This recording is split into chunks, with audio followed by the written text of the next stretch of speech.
Cube Radio.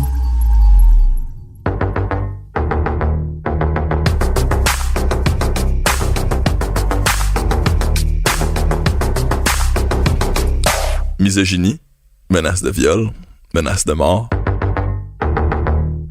C'est pas toujours facile, l'univers des jeux vidéo et des réseaux sociaux. Mais est-ce que c'est si dangereux que ça de l'Internet? On traite de ces enjeux-là dans la télésérie de fiction diffusée à TVA, Le Jeu. On veut s'entourer des bonnes personnes qui comprennent vraiment les enjeux du monde technologique dans lequel on vit aujourd'hui pour l'éclairer un peu. Il me semble qu'à la gang, là, on pourrait avoir une meilleure communauté en ligne. On est le podcast Le Jeu.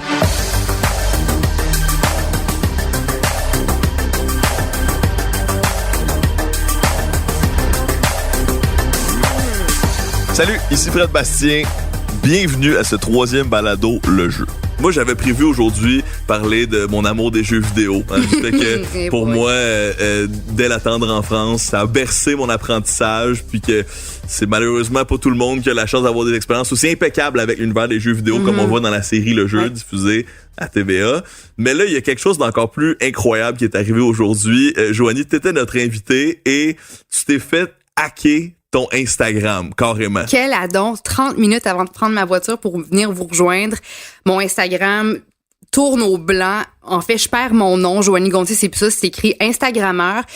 Puis là, je faisais absolument rien. Je me brossais les dents. J'attendais que quelqu'un me réponde au téléphone. Puis je faisais juste scroller mon Instagram par peu réflexe. Puis soudainement, j'avais plus accès à mon compte. J'ai tout fait. J'étais allée sur mon Hotmail. J'ai envoyé un texto avec mon numéro de téléphone, réinitialisé mon mot de passe. Il y a rien qui s'est produit. Alors là, je n'ai plus d'Instagram. Puis je suis fâchée. Il y a certaines personnes qui pourraient trouver ça un peu exagéré comme petite crisette de nerfs. Mais comme toi, Fred, on utilise beaucoup les médias sociaux pour gagner notre vie. Ça fait partie du monde médiatique. Alors pour moi, c'est une source de revenus, c'est une façon de communiquer avec le public, c'est une violation de ton intimité, carrément. Exactement. Puis aussi, ce que je trouve poche, c'est que je suis pas une fille qui fait imprimer des photos, j'ai pas d'album à la maison, puis je garde mon téléphone assez propre. Il y a pas 26 millions de photos sur mon téléphone cellulaire. Alors pour moi, Instagram, c'était mon album photo. Oui, que je rendais accessible à ceux qui voulaient bien me suivre, mais tu sais, je veux dire, mon premier appartement, mon chien quand il était bébé, tout ça, là, je veux dire, c'était présent dans le fond de mon Instagram. Puis des fois, je retournais voir ça, puis j'avais le cœur gros. Puis pour moi, c'était vraiment un outil qui me permettait de retomber dans les différentes étapes de ma vie, mes premiers contrats, etc. On l'entend, Joanie, t'es passionnée, t'es intense aujourd'hui, ça t'est arrivé. Pour ceux qui n'ont pas reconnu cette douce voix, c'est Joanie Gontier, présentatrice à TVA, à Salut Bonjour depuis plusieurs années. Ouais. On te connaît aussi sur Instagram, sur YouTube. T'es une personnalité publique en ligne comme à la télévision. Merci d'être là aujourd'hui. Merci. Et aujourd'hui, on est accompagné par Michel Junot Katsuya, qui est, moi, je me plais à l'appeler mon nouveau James Bond, un expert canadien en matière de sécurité internationale et nationale, renseignement, espionnage économique et industriel. Cet homme a vu et a vécu des choses dans sa vie, très certainement. Et régulier à Salut Bonjour. Et régulier à Salut Bonjour. Oui, c'est vrai, il y a des atomes crochus entre Joanie et Michel. Premièrement, on va parler d'un paquet d'affaires. C'est bien sûr le podcast de la série Le Jeu. Vous avez écouté les 3 premiers épisodes, vous aussi. Il y a un gros punch à la fin du 3e que moi, je n'avais pas vu venir. Je sais pas pour vous. Mais il y a beaucoup question de vol d'identité dans l'émission. Et autant un vol d'identité, je dirais classique, là, c'est-à-dire les cartes de crédit, les trucs que Marianne vit à l'individuel, et aussi un vol d'identité numérique, parce qu'on comprend que le leak de vidéos qui incrimine le passé amoureux ou le présent amoureux de Marianne, on sait pas trop encore, vient aussi d'une espèce de vol d'identité numérique cette fois-là. C'est des choses qui arrivent souvent, Michel, aux Canadiens en général?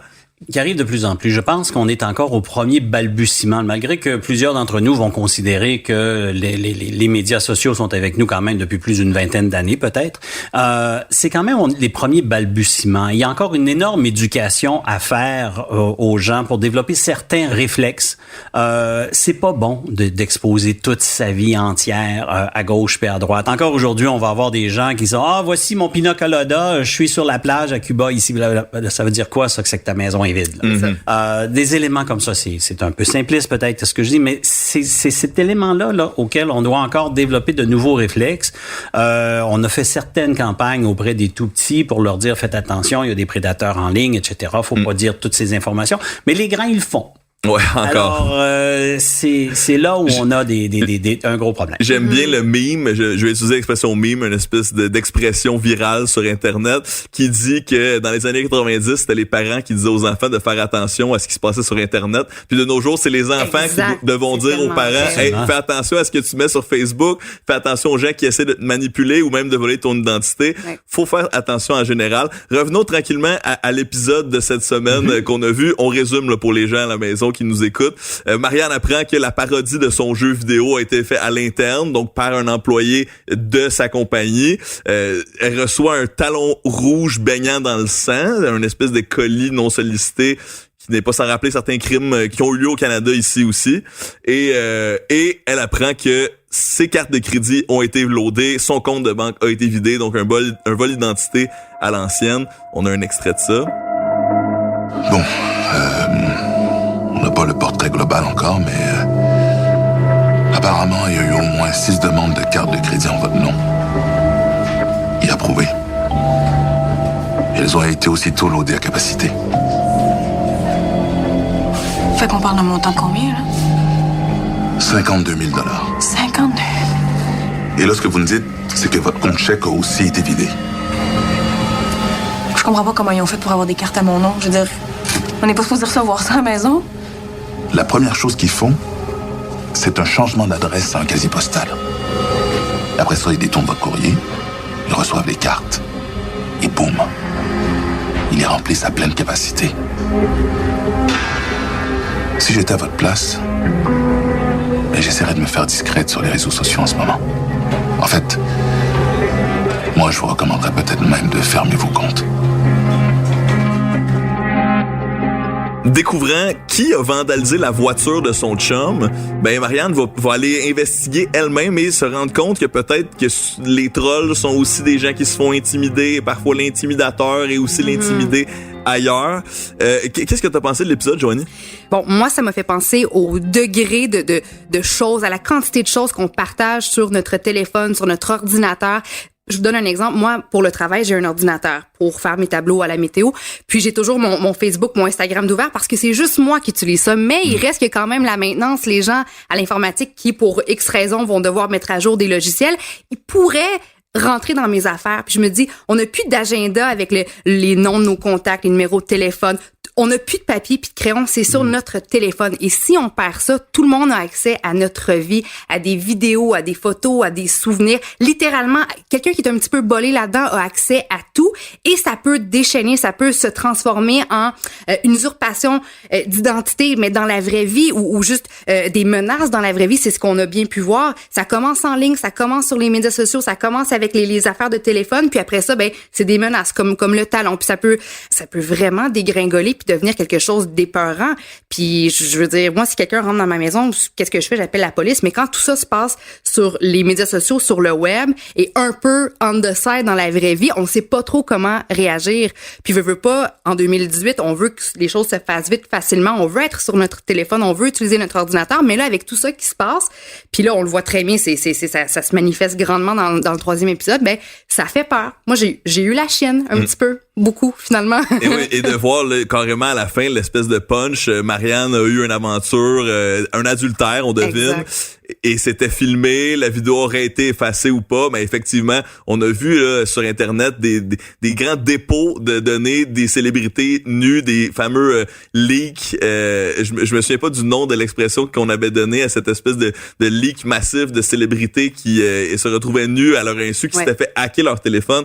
Ça peut arriver aujourd'hui. Donc, est-ce que c'est quelque chose de commun, du chantage comme ça, avec des vidéos retracé dans les vidéos de certaines personnes? Est-ce qu'on vous contacte même? Est-ce qu'on vous appelle en disant il s'est passé ça, j'ai une photo de moi nu qui circule ou mon compte a été hacké, puis là je reçois des menaces? Est-ce que c'est vraiment une réalité pour vous? C'est une réalité, mais ce n'est pas aussi commun. Parce que pour arriver à faire chanter des gens, il faut avoir un objectif quelconque. Mm-hmm. Je vais faire chanter quelqu'un, si je suis un criminel, pour obtenir de l'argent, une rançon ou pour faire du dommage à la réputation d'une personne, quelque chose de genre-là. Donc, ça peut arriver. Il faut avoir la connaissance technique pour faire ce vol d'identité ou ce vol d'information, on devrait dire à ce moment-ci. Mm-hmm. C'est du vol d'information. ça peut arriver. Plus souvent, ce qui arrive à l'heure actuelle, c'est plutôt les personnalités, que ce soit de personnalités d'affaires, politiques ou du monde des médias, qui rentrent en contact avec nous et qui demandent « Pouvez-vous, s'il vous plaît, m'aider à me protéger? » Et là, on va faire des recherches, on va voir, puis là, tout d'un coup, on va dire « Bon, OK, on a trouvé des photos de ton épouse qui est une ancienne mannequin, bon, mais qui est nue. Qu'est-ce que tu veux faire avec ça? Est-ce que vous voulez vivre avec ça ou vous avez pas de problème avec ça? Ou est-ce que c'est un problème? » Là, on peut essayer de faire disparaître les photos. Trouver les vulnérabilités à l'avance. Trouver les vulnérabilités. Alors, c'est exactement ça. C'est une évaluation de la menace et des risques que l'on peut faire. Quand on est en mode réaction, c'est-à-dire qu'il y a quelque chose qui est arrivé, puis là, on doit faire une enquête, on doit faire des recherches, etc. Ça devient beaucoup plus dur, parce qu'une fois que c'est parti, c'est parti. Alors, faut vraiment considérer là, que lorsqu'on est sur l'Internet, lorsqu'on est sur les réseaux sociaux, à partir du moment que vous êtes sur l'Internet at large, vous êtes littéralement sur une place publique. Tout ce que vous faites là. Iriez-vous aujourd'hui sur la place publique et puis simplement vous promener tout nu? Si vous n'êtes pas capable de le faire tout nu sur la place publique, ben faites-le pas sur l'Internet parce que ça peut aller là très facilement. J'adore ce parallèle-là. On dirait que ça me fait repenser ma façon de publier les choses.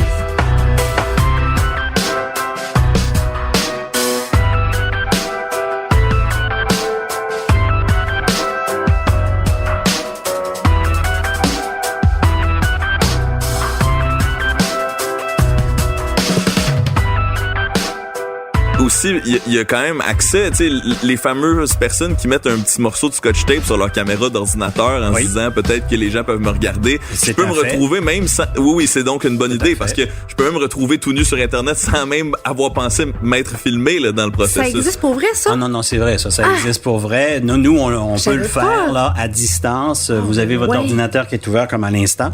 On peut transformer cet ordinateur-là à distance comme un outil d'écoute électronique. Wow. Alors, on allume le son, on allume la caméra, puis on s'aperçoit de qu'est-ce qui se passe. On peut retenir des images, etc. On peut trouver votre géolocalisation aussi facilement que ça. J'étais sûre que c'était une légende urbaine. Ah non, c'est très sérieux. Ça m'inquiète. Les émissions 24 Hours et des choses de ce genre-là s'inspirent beaucoup de ce qui existe déjà. Et ce qu'on voit dans la série le vol d'identité venant d'informations en ligne, ce qui est particulier pour Marianne, et c'est le cas de Joanie, et c'est aussi mon cas, c'est que c'est une personnalité publique qui se sert de ses réseaux professionnellement. Et puis là, on mentionnait pas trop montrer de choses, c'est une place publique. Moi, quand je vais en voyage, là, je dis pas aux gens Pina Colada, venez voler chez moi, mais les gens, ils savent que je suis en voyage parce que je le documente, parce que c'est mon travail de le documenter.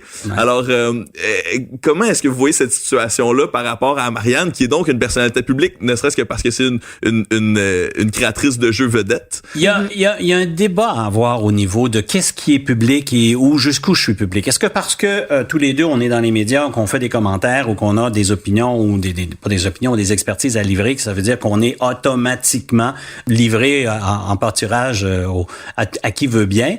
Certains vont le faire. Allez juste dans la région de Québec avec les radios poubelles et compagnie, vous allez en avoir en masse de ces gens-là qui vont vouloir s'attaquer à des gens parce que c'est facile. Et on en a parlé dans les épisodes précédents. C'est facile, il y a l'anonymat, il y a la distance. Cette distanciation permet justement des abus extraordinaires. Et c'est plate. Lorsqu'on parle de surveillance, par exemple, j'aimerais amener l'élément qu'il y a peut-être 3 niveaux de surveillance que l'on réalise pas vraiment. Il y a la surveillance dont on parlait, là, c'est-à-dire des gens qui nous surveillent, qui nous suivent sur les médias sociaux, puis qui vont vouloir faire des interventions, nous attaquer ou passer des commentaires désobligeants ou des choses de ce genre-là. C'est une forme de surveillance, ça. Il y a une autre surveillance qui est faite par l'État. On en a beaucoup parlé depuis le 11 septembre 2001. La sécurité nationale. La sécurité nationale. On se souvient tous de l'épisode avec les informations qui ont été coulées avec le lanceur d'alerte Edward Snowden. Exact. Qui a confirmé ce que plusieurs personnes imaginaient déjà. Le gouvernement américain peut tout entendre partout.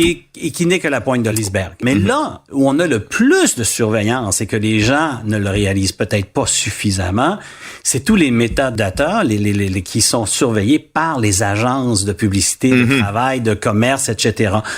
Ça prend 7 likes pour être capable de dévoiler ou de savoir vers qui vous allez voter. Ça en prend à peu près une 12 pour savoir quel est votre profil de consommateur.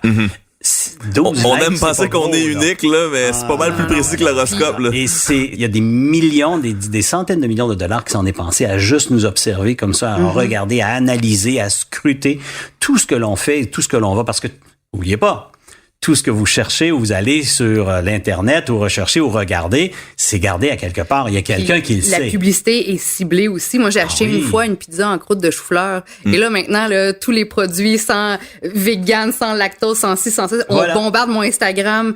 On bombardait mon Instagram de ça. Mais aussi, j'ai un point à propos de ce que tu dis. Je trouve qu'il y a aussi le jugement. Par exemple, si moi je suis journaliste ou je fais de la politique, mon compte Instagram va être privé. Ça va être pour ma famille, pour mes amis proches. Je vais partager les photos que j'ai envie de partager. Je trouve que quelqu'un qui fait ce type de travail-là, un travail où, bon, c'est plus ou moins touché de s'exposer au grand jour, va quand même avoir, je l'espère, le jugement de garder son Facebook ou son compte Instagram privé. Facebook, bon, ça peut être utilisé comme outil politique aussi. Mais je pense que quelqu'un qui est dans le public, qui est dans les médias, qui anime, qui fait des émissions, qui collabore à plein de trucs, a aussi... c'est pas un devoir, mais peut bénéficier d'avoir des médias sociaux accessibles et publics, parce que c'est une source de revenus. Mais bref, je pense que l'une des meilleures façons de s'assurer une certaine sécurité, c'est en se demandant, est-ce que moi, je vais bénéficier d'avoir un compte public? Oui ou non, et sinon, gardez ça privé. C'est votre album photo pour vous. Je veux dire, il y a plein de filles, puis je veux pas, il y a plein de gens qui peuvent avoir 200, 300 abonnés. Peut-être que c'est leur objectif de créer vraiment une immense communauté puis de gagner leur vie avec Instagram. Mais je me dis, si t'es prof au primaire, t'es bien dans ta vie, t'es bien entouré, pourquoi rendre ça public puis de donner un accès infini à quelqu'un que tu connais pas? Tu sais, je veux dire, je me questionne à propos de ça. C'est une bonne question. Je pense que on est mal placé, nous, pour dire aux gens ce qui devrait être public ou pas. Raison. C'est vrai que c'est notre métier, mais tu sais, moi, personnellement, je suis plus un défendeur de si ça t'intéresse, puis si t'es passionné de ça, tu peux le montrer, puis s'il y en a qui sont intéressés puis qui embarquent, qui suis-je pour juger? Sauf quand ça devient un problème de sécurité carrément, puis qu'il y a clairement une possibilité d'intrusion chez les gens. On parlait de la première manière de surveiller, Michel, que c'est carrément juste les gens qui vont réagir à nos statuts. Toi, Joanie, tous les jours, t'as des beaux commentaires sur les médias sociaux, parfois aussi des commentaires plus difficiles. Comment tu gères cette espèce de douche d'amour et parfois ces points de dégueulasserie? Bon, moi, je suis une fille sensible, puis même si parfois je peux recevoir une panoplie de bons commentaires, la personne qui me trouve conne, ben ça va me rester dans la tête, ça va être une petite crotte sur le cœur. C'est quoi, c'est combien? C'est 1%? C'est combien? Au début, quand j'ai commencé à travailler à TVA, Salut Bonjour, au début, les gens doivent s'ajuster, s'adapter à moi. On passe d'une fille à une autre, puis là, les gens, ils vont m'analyser, puis à ce moment-là, quand c'est une nouveauté, là, je reçois plus de critiques négatives. Là, rendue à ce point-ci, je suis vraiment chanceuse d'avoir beaucoup d'amour. Les gens me supportent. Quand je suis pas là, ils me demandent où est-ce que je suis, puis je me sens privilégiée puis choyée. En même temps, je pense pas que je publie des choses qui sont outrageuses ou qui vont générer une discussion ou une controverse. Il y en a des influenceurs ou des gens sur les médias sociaux qui vont oser un peu plus puis peut-être se dévoiler un peu plus, puis ça, par moments, ça attire le bon comme le mauvais. Moi, tu sais, je veux dire, je travaille à Salut Bonjour, il y a une limite à ce que je peux partager là comme type de contenu, mais c'est ça. Donc, je reçois, je te dirais, à 95% de l'amour, mais il y a un 5% de hate, comme on dit, puis ce 5%-là, il est coloré. Comment on deal avec ça quand on est Joanie Gontier? Avec ça? Je me dis de pas m'en faire. En fait, je me dis de pas les nourrir, les trolls, comme dit Marianne. Ouais, il y a même un chandail dans la série Don't Feed the Trolls. Don't Feed the Trolls. Pour les gens, faut quand même contextualiser. C'est une expression qui dit on ne devrait pas nourrir les gens comme ça, qui sont négatifs. Puis parfois, en leur répondant, on fait juste les nourrir. Donc, ça dépend ce que tu leur donnes à nourrir. Exact, c'est vrai. Don't Feed the Trolls, faut savoir ce qu'on leur donne. Effectivement, donc toi, tu veux ne pas les nourrir. En fait, c'est ça. Okay. Je me suis toujours dit que j'allais pas les alimenter. Je sais qu'il y a certaines personnalités qui partageaient des messages haineux, parfois avec un corps et un rectangle noir pour cacher le nom de l'individu, parfois exposer absolument tout, puis on pouvait voir qui avait envoyé le message méchant. Puis moi, je me dis, OK, je vais pas le faire parce que je veux pas combattre le feu par le feu. Si quelqu'un m'envoie de la chenoute parce qu'il passe une mauvaise journée, je connais pas son état d'esprit, ni sa situation, ni sa fragilité. Est-ce que là, moi, je suis vraiment bien placée pour juste lui rentrer dedans? Non, ça devrait me glisser sur le bras, puis je devrais juste poursuivre ma vie, puis pas m'en faire avec ça. Puis les maudites fémoïdes, salope bitch, elles sont juste bonnes à ça. Faudrait leur enfoncer des... Ah, c'est malade. Qu'est-ce qui se passe? The fuck, c'est quoi ça? J'ai appelé l'enquêteur, il s'en vient, là. Ah, puis moi, j'ai laissé un message à Alexis, puis j'étais allée prévenir les gars de la sécurité. Non, mais voyons, on va pas attendre qu'Alexis rappelle, là. Je vais parler à la sécurité, puis je vais m'arranger pour Non, je m'excuse, là, mais là, on est en train de faire exactement ce qu'ils veulent, là. On va juste tout se calmer, la gang. Sandrine, là, ça donne absolument rien d'inquiéter Alexis pendant qu'il est à Londres avec ça, là. La police, c'est sur le cas, puis de toute façon, il peut rien faire anyway. Puis nous autres, on va pas leur donner la satisfaction d'être en train de virer fou, là. C'est un loser qui est dans le fond de son sous-sol puis qui essaie de me faire peur, là. Je veux dire, on n'est pas dans Seven, là.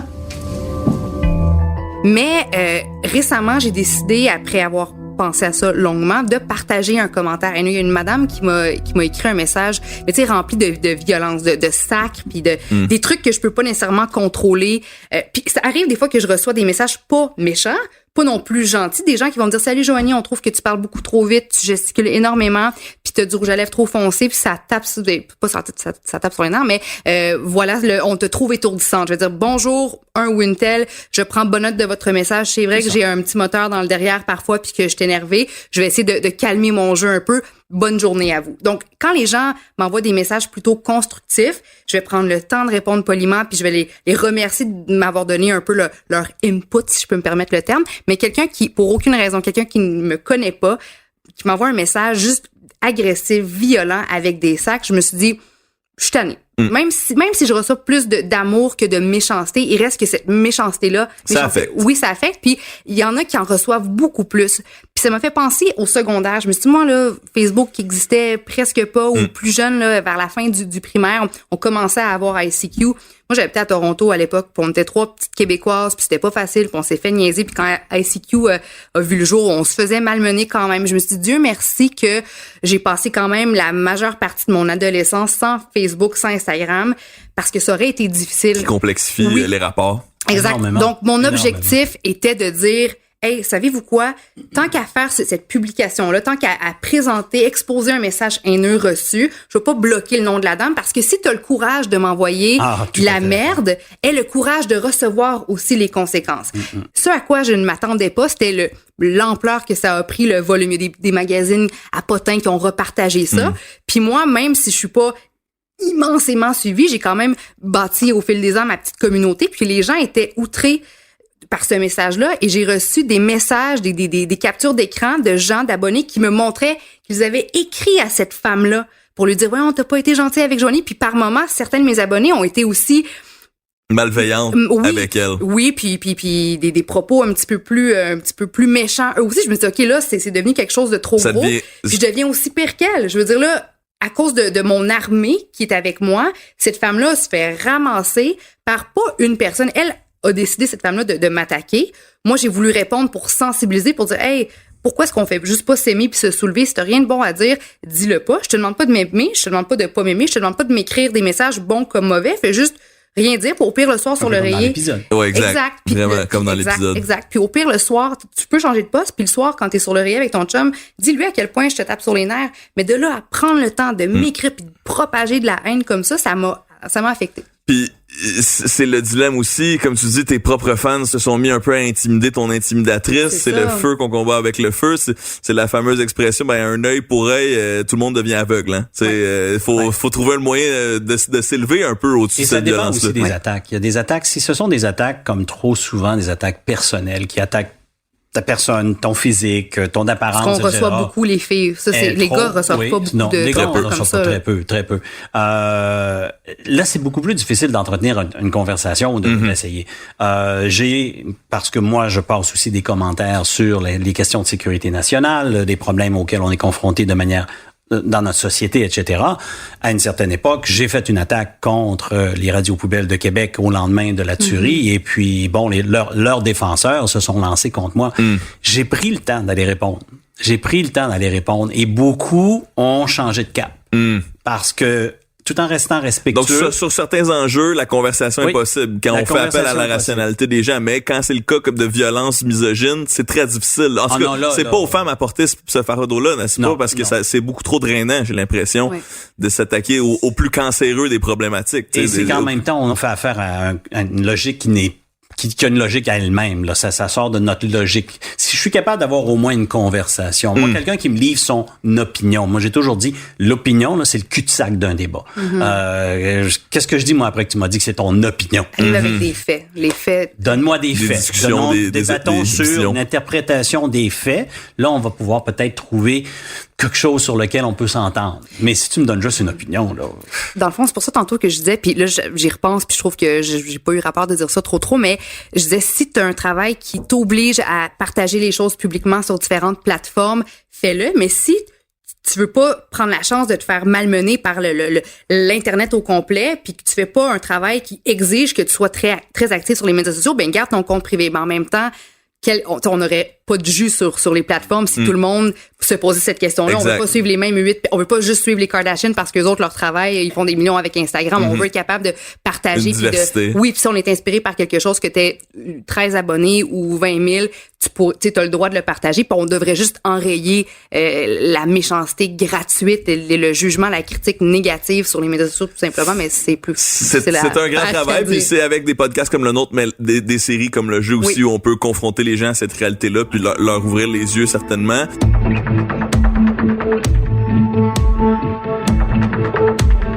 Michel, déjà les choses vont tellement vite, on pourrait parler de ça pendant tellement longtemps, mais avant de te laisser filer, il faut absolument que tu donnes des trucs parce que il y a des gens qui se font voler leur identité à tous les jours. Ça arrive pas à tout le monde, mais ça peut arriver. Moi, dans le temps que je faisais un peu plus de support informatique, tu sais, quand ma mère voulait que je réponde à son ordi, je disais souvent le problème c'est l'utilisateur. Est-ce que c'est encore le cas? Comment est-ce qu'on peut se prévoir nos propres dangers là, sur le vol d'identité? On a un défi à deux niveaux. Il y a un défi au niveau où aujourd'hui, puis tout ça je vais le couvrir très rapidement, il existe de la technologie qui peut permettre de voler ton information assez rapidement. À titre d'exemple, il y a une technologie qui existe que je peux transporter dans ma poche, m'approche suffisamment proche d'une personne et les cartes de crédit on va voler les informations qui sont la carte de crédit. Je peux partir en faire une autre après ça puis commencer à ouvrir comme on a fait dans l'épisode plusieurs comptes fictifs puis là dépenser très rapidement et puis avant que justement le système s'en aperçoive. Donc il y a des technologies puis ça c'est un peu plus difficile. Donc, ma première recommandation, pour toutes vos cartes de crédit ou vos cartes magnétiques, il y a des petites enveloppes qui se vendent maintenant que l'on peut insérer nos cartes et qui empêchent justement ce vol d'informations-là.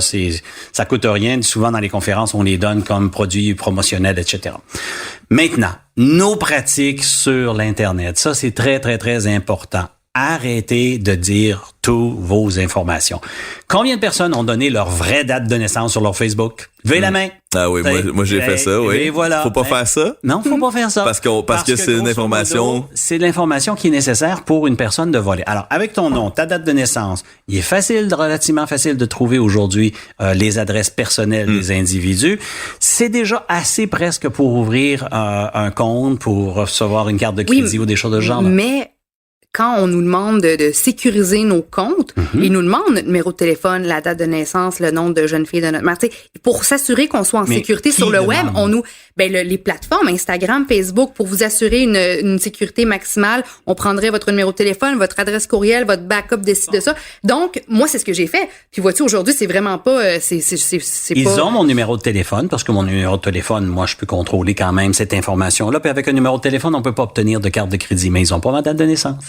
Ils ont une date de naissance qui n'est pas ma date de naissance. J'en reçois à peu près des bonnes fêtes 3 fois par année parce que j'ai des dates de naissance différentes qui circulent. C'est une bonne manière d'avoir du love de manière répandue dans l'année. Exactement. La date de naissance, c'est important. Ouais. Votre adresse personnelle, c'est important. Votre numéro d'assurance sociale, c'est très important. Ça, tout le gouvernement le répète et le redit et le redit. Personne, sauf les gens du gouvernement, sont supposés d'avoir votre numéro d'assurance sociale. Donc, gardons ça en tête. Gardez-vous aussi une déchiqueteuse à la maison.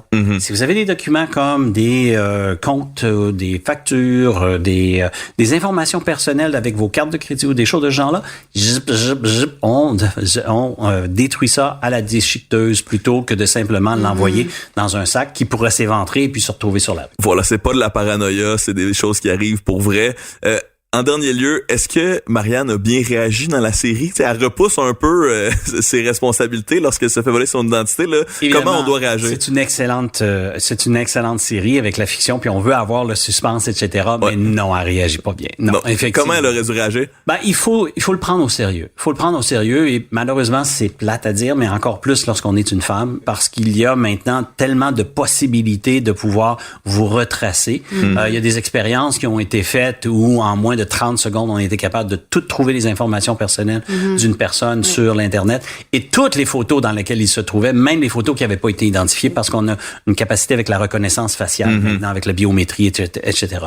Donc, non, il faut prévenir les autorités. Bien que les autorités, je ne dirais pas nécessairement qu'ils sont des superman pour faire les enquêtes, mais il faut le plus rapidement possible, là, lorsque c'est vraiment allé trop loin, lorsque ça l'a dépassé une certaine ligne, y aller puis défoncer. Le problème, comme elle le mentionne ou on le voit bien dans l'épisode, c'est que en étant une femme qui a de la misère aussi à se battre dans un monde très misogyne, des fois il y a des choix qui sont faits. Est-ce que ce sont les bons choix? Est-ce que ce sont faits au bon moment? C'est tout à fait personnel. Les femmes en auraient beaucoup plus à dire et à débattre que moi. Je n'ai pas le bon sexe pour ça, mais je sais que c'est difficile. C'est difficile et c'est quelque chose qui est vécu tout petite jusqu'à la fin. Ben Marianne veut jouer la tough, se dit non, c'est pas grave, c'est juste des petites menaces sur le web. Mais moi je me dis de dire ton rouge à lèvres il m'énerve ce matin ou tu parles trop vite, ça c'est une chose. La personne qui est devant son téléviseur a son téléphone aussi puis m'écrit ça, je me sens pas menacée, je trouve ça plate, ça m'affecte dans mon estime, mais je passe à côté. Mais comme Marianne a reçu des menaces de mort, puis à telle date ta date de décès, je veux dire, la seconde où ça devient une question de vie ou de mort ou de violence, c'est de la violence gratuite verbale et ou des menaces de violence. C'est un crime.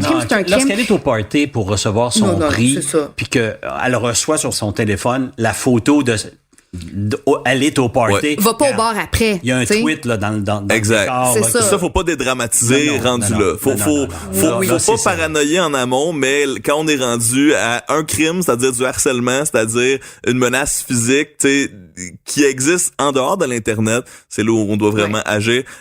On pourrait encore une fois, comme je dis à chaque fois, faire un Lord of the Rings extended avec cette émission, faire un 4 heures de discussion autour de ça, mais c'est déjà la fin. Merci infiniment. On a hâte au prochain épisode. Hein? On a hâte de savoir. Et moi, je suis accrochée, là. Surtout avec le cliffhanger. Oui. Là, ça, c'est un mot qu'on va expliquer. C'est moins technologique, c'est plus scénaristique, mais là, on vient d'avoir un gros punch puis on a hâte de savoir ce qui va se passer. Moi, j'ai beaucoup de peine parce qu'Éric Bruno... Eric. J'ai beaucoup de peine. T'as vu son cœur se briser dans les dernières images. Je suis émotive et touchée. On va voir... Peut-être qu'il va se retourner contre Marianne, je sais pas, j'ai pas vu la suite. Peut-être que c'est lui qui est derrière toute cette patente-là. Oh non, aussi. Non. Peut-être qu'il a tout compris aussi. Ouais. Incroyable, merci infiniment. Puis c'est une bonne chose qu'une émission de fiction comme ça nous fasse réfléchir aux vrais enjeux. On en parle. Ça fait du bien d'en parler. On en parle pas assez, puis c'est parfait. Si jamais j'ai besoin d'un espion, je sais qui appeler. Pas de problème. Si jamais aussi vous voulez au gouvernement ou je sais pas trop régler mon téléphone hacké, là, aussi c'est... Ouais, tu vas retrouver ton Instagram. Le temps que nous créditions les gens qui ont travaillé fort sur cette émission. Alors, petite musique jazz, alors qu'on y va pour la réalisation. Bastien Gagnon, La France. Direction technique, Gabriel Meunier. Recherche, Véronique Trudeau. Contenu, Mylène Cholet. Direction de projet numérique, Étienne Roy. Production, Joanie Langevin pour Amalga. Pour plus d'informations sur la série Le Jeu diffusée par TVA, allez au www.lejeutva.ca. Mon nom est Fred Bastien, merci d'avoir été là. À la prochaine!